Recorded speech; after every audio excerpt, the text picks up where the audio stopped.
the inauguration of the new Parliament building this Sunday will see the Prime Minister install a historic golden scepter near the Speaker's seat. Remember, there's already been an ongoing war of words that's only escalating by the hour as far as the Prime Minister's inauguration is concerned, because the Prime Minister will be inaugurating it as per the government. But questions from the opposition now being asked on why is it that the President of the country is not going ahead with the inauguration instead. But in the latest, Union Home Minister Amit Shah has come out to speak of this golden scepter.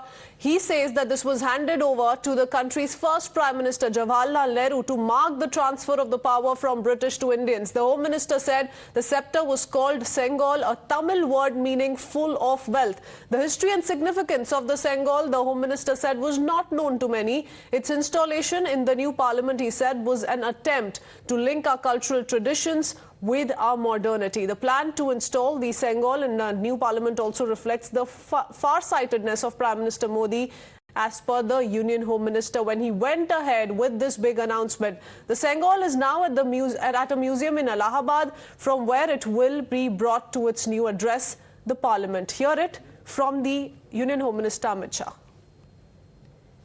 इसको तमिल में सेंगोल कहा जाता है और इस शब्द का अर्थ संपदा से संपन्न और ऐतिहासिक है। आजादी के अमृत महोत्सव में प्रधानमंत्री जी ने जो कुछ लक्ष्य तय किए थे,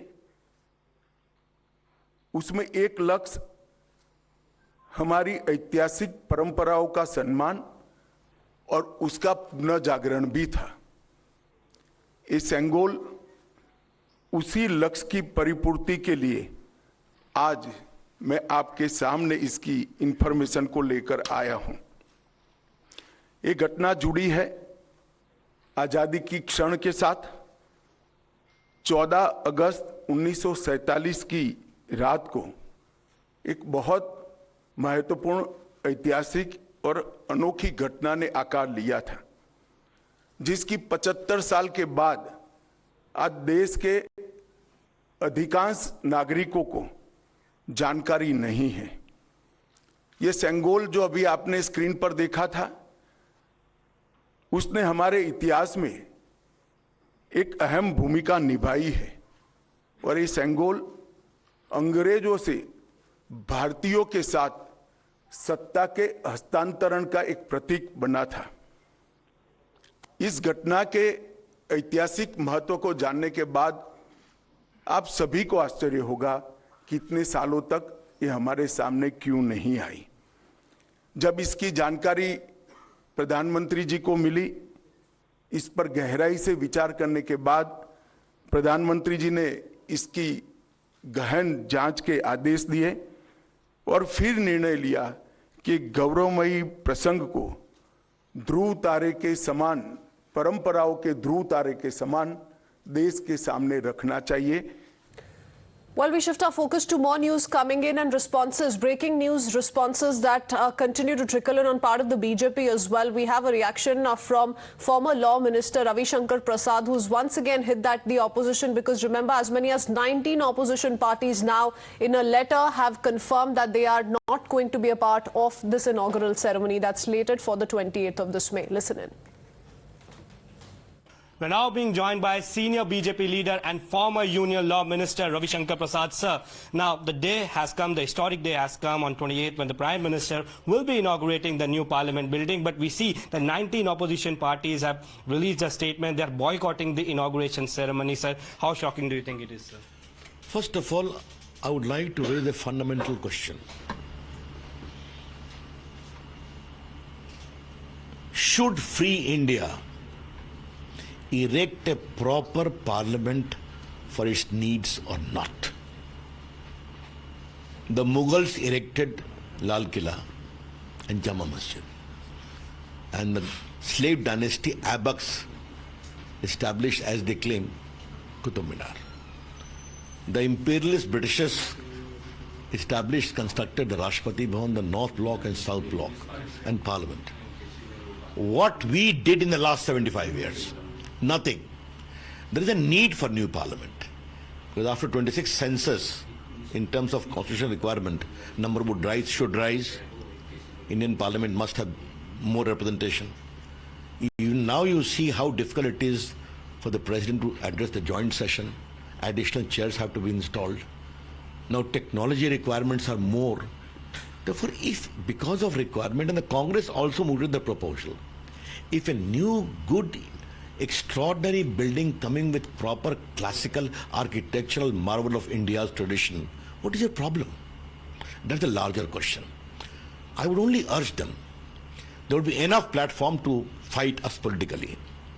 24 results we all know. But at least in the case of Parliament building, it is the asset of the country. It is a shining beacon of India's democracy.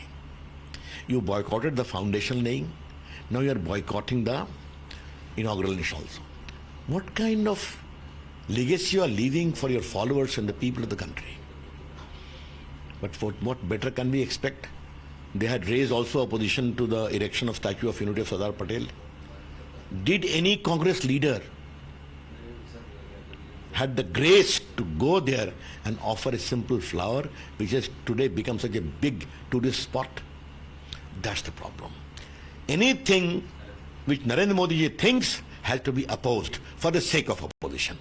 So what the opposition parties are trying to say as of now, in a joint statement, they have also stated that the inauguration should have done by the president, not by the prime minister. Why exactly prime minister is doing it? And they are saying that it's an insult to the office of the president. How do you reply to those charges? What kind of comment they make against the president in the past, we all know. Yes, sir. Let us not drag the president. Draupadi Murmu ji is a very extraordinary president and very impeccable leader of great stature. So was Ramnath Kovind ji, and let me tell you very emphatically, yes, it was only BJP, Atal Bihari Vajpayee, who brought APJ Kalam, and Narendra Modi ji, Ramnath Kovind from the SC community, and Draupadi Murmu from the tribal community. And all of them are doing so well. Yes. Distinguished a mark, they have left a distinguished mark. Let's not bring that. I would only urge Congress party to look in your backyards. How Indira ji inaugurated the parliamentary annexi, how Rajiv Gandhi laid the foundation of the parliamentary library. तो आप करेंगे तो ठीक, हम करेंगे तो परेशानी है आपको. And by the way, you go to the history of Indian Parliament. Many times the prime ministers have unveiled the portrait. Atal Bihari Vajpayee, Indira Gandhi, Chandrasekhar ji, VP Singh, Narasimha Rao. Congress party should do a little homework and come with more cogent questions at a time when you are seeking, in a way, not to help the cause of Indian democracy.